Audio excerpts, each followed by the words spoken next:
नमस्कार, मैं हूं नमन शर्मा। आप देख रहे हैं वी युवा।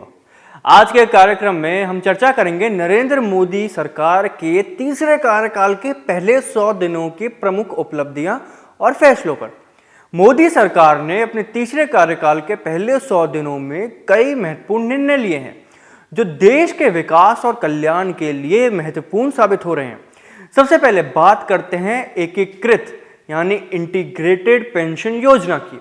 सरकार ने सरकारी कर्मचारियों के लिए इंटीग्रेटेड पेंशन योजना को मंजूरी दी है, जिससे 25 साल की सेवा वाले कर्मचारियों को उनके औसत मूल वेतन का 50% पेंशन के रूप में दिया जाएगा। किसानों की आय बढ़ाने के लिए भी महत्वपूर्ण कदम उठाए गए हैं। प्रधानमंत्री किसान सम्मान निधि की 17वीं किस्त जारी की गई है, जिससे 9.3 करोड़ किसानों को 20,000 करोड़ रुपए वितरित किए गए हैं। साथ ही खरीफ फसलों के लिए न्यूनतम समर्थन मूल्य में भी वृद्धि की गई है, जिससे 12 करोड़ किसानों को 2 लाख करोड़ रुपए का लाभ हुआ। महिलाओं के सशक्तिकरण के लिए भी बड़े फैसले लिए गए हैं। 11 लाख नई लखपति दीदियों को सर्टिफिकेट दिए गए हैं जो हर साल 1 लाख रुपए से ज्यादा कमाती हैं। मुद्रा लोन की सीमा 10 लाख रुपए से बढ़ाकर 20 लाख रुपए कर दी गई है। इंफ्रास्ट्रक्चर पर मोदी सरकार का फोकस बरकरार है। पहले 100 दिनों में 3 लाख करोड़ रुपए की इंफ्रास्ट्रक्चर परियोजनाओं को मंजूरी दी गई है। इनमें सबसे बड़ा प्रोजेक्ट महाराष्ट्र के वधावन में बंदरगाह का है, जिसकी लागत 76,200 करोड़ रुपए है।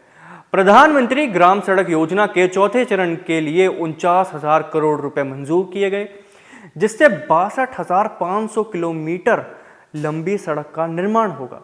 साथ ही 8 national highway speed road corridor की परियोजनाओं को भी मंजूरी दे दी गई है। मध्यम वर्ग को राहत देने के लिए आयकर में भी कटौती की गई है।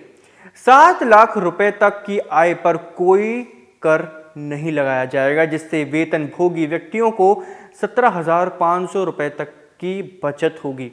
इसके अलावा मानक कटौती बढ़कर 75,000 रुपए और पारिवारिक पेंशन के लिए छूट सीमा 25,000 रुपए कर दी गई है। मोदी सरकार के तीसरे कार्यकाल के पहले दिनों में देश को 3 नए आपराधिक कानून भी मिले। 1 जुलाई 2024 को देश में आईपीसी, सीआरपीसी और भारतीय साक्ष्य अधिनियम की जगह भारतीय न्याय संहिता, भारत नागरिक सुरक्षा संहिता और भारत साक्ष्य अधिनियम लागू हो गए। युवाओं के सशक्तिकरण और कौशल विकास के लिए 2 लाख करोड़ रुपए का पैकेज की घोषणा की गई। इसका उद्देश्य अगले 5 वर्षों में युवाओं को रोजगार के अधिक अवसर प्रदान करना और उनके कौशल को बढ़ावा देना है।